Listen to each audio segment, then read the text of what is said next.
if you're ready. Hi, my name is Gabriella COF, and today I will be talking to you about the positive effects of sports on children when parents push them into it.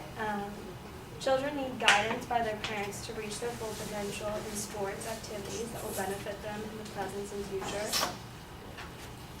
I will be going over some studies from reputable schools that prove my point. Recently there's been a large media push to stop parents from pushing their kids into so many sports and to be as good at so many sports. The social media posts display crazy moms, dads, coaches, and is giving youth athletics a bad name. In reality, sports activities are the most productive way for kids to direct their energies and skills. Without parental guidance from a young age, kids left to their own devices are likely to direct these energies into less productive activities such as alcohol, sex, and law breaking. In a survey of 14,000 teenagers, the individuals whose parents encouraged participation in sports from a young age were 50 times less likely to engage in such activities between the ages of 14 and 18. Despite the myths that kids are miserable in sports because of the hard work and the high pressure to win, there was recently a study at USC conducted that showed kids on high pressure athletic teams are actually happier than kids who do other things such as artwork or in high pressure school situations. Both girls and boys tested 30 times happier on a scale when playing on a sports team versus like an artists or kids that do really well in school. There's a scientifically proven fact that sports and exercise releases endorphins, which make people happier.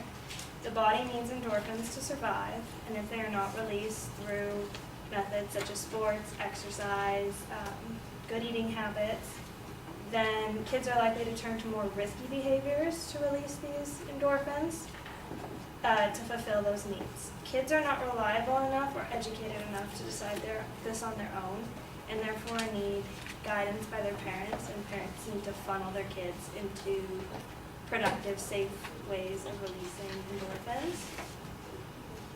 Possibly one of the most important things that can come out of parent-organized sports is the relationship between the child and the parent. When a parent becomes active in a kid's life, it creates an open forum for parent-child discussion while driving to games or practicing together outside of normal team practices. These supposedly crazy parents are the same parents supporting and cheering on their kids at every game and practice. And studies show,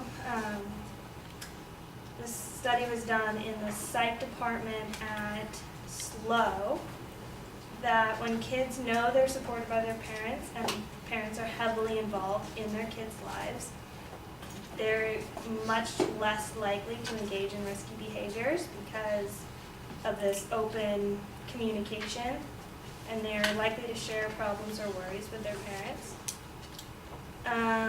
Psychologists often tell parents that sports are an unhealthy way to put pressure on kids for a skill that are not going to help them in the long run. This is in fact not true. Sports teach children values such as expertise and mastery, and the notion that hard work and repetitive practice can make goals be achieved. Athletics encourage kids to have strong, healthy bodies, and the positive eating and exercise habits they learn at a young age because of athletics follows them into adulthood. Contrary to popular belief, kids who play sports have a higher self-esteem than their sedentary counterparts. A Cornell professor, Kevin Niffen, conducted a study that showed that kids, when pushed harder by their parents and played at a younger age, made better employees and were more likely to be hired in the future by potential employers due to high levels of discipline, respect, expertise, mastery, and a very high self-esteem. All in all, sports are a constructive and positive environment for kids to mature in. Sports serve as an outlet for energy that may be funneled into risky behaviors. They release endorphins, which make kids happier and more productive. They open a conversation between parent and child and teach kids lifelong values and skills, which make it more likely for them to be hired in the future.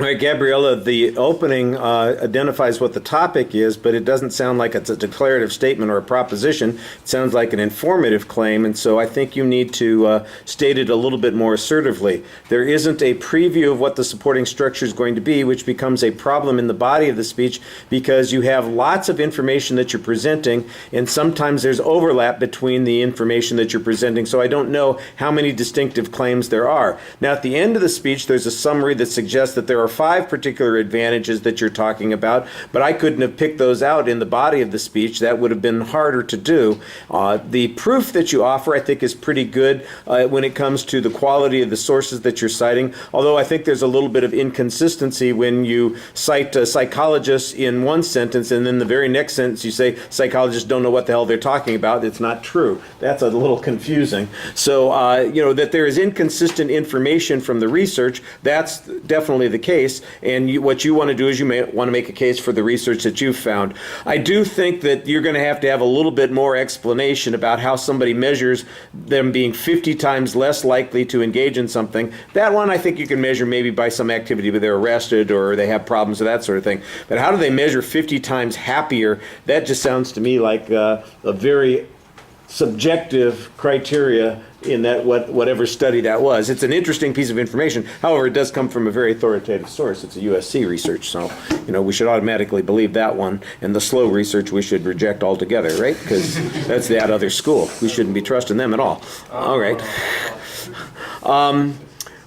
So I thought you did a pretty good job with the evidence. I do think you need to project a little bit more. It's a big room. You've got kind of a quiet voice. I don't think it was impossible to hear, but you're making an argument and you need to be a little bit more assertive, especially about the claims. And like I said, at the end, there's a good summary. I think some of those arguments could maybe be condensed into 2 or 3 points instead of trying to stick them into 5 points, but you usually had good explanations for each of the things that you were talking about. All right, thank you.